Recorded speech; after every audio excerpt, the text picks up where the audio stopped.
जिन्होंने हसीन बनकर गुनाह किया, DJ by Button Brothers. क्या हमको भी तबाह किया। पेश किया जब गजलों में हमने उनकी बेवफाई को, और उन्होंने तो क्या, उन्होंने भी वाह वाह किया।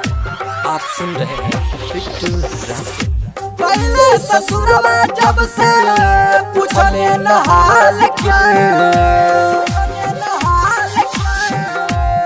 दिल करे जे अपना जो चरे में डाल के,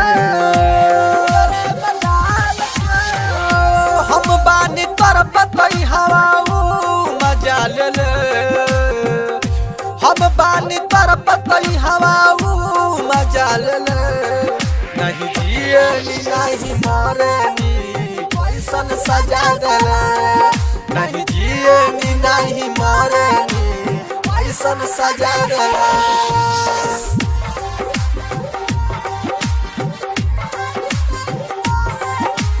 DJ by Button Brothers. Mix by Bittu Raj. सजा देले, जिए नी नहीं मरे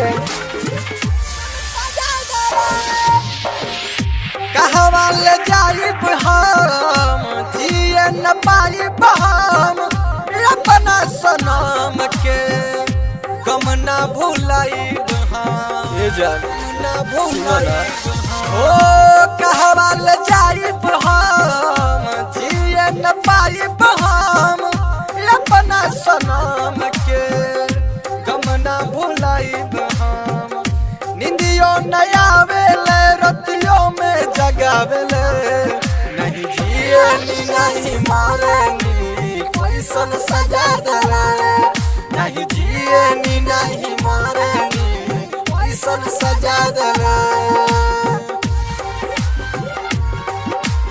DJ by Button Brothers. सब सजा देले, जिए नी नहीं मारे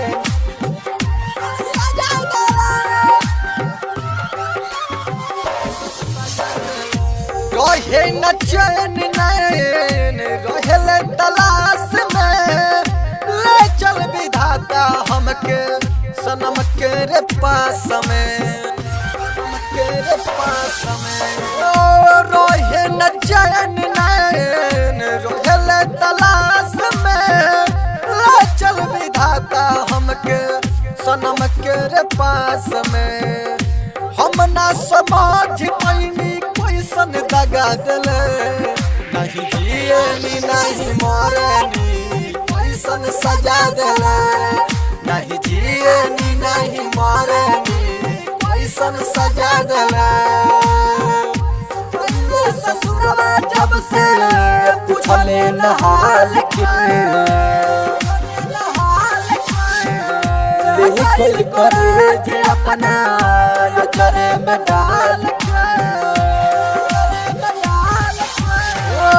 हम बानी तर बतई हवा मजा ले ले, हम बानी तर बतई हवा मजा ले ले, नहीं जिए नी नहीं मरे नी कैसन सजा देले, नहीं जिए नी नहीं मरे नी कैसन सजा देले। पायल डिजिटल रिकॉर्डिंग स्टूडियो।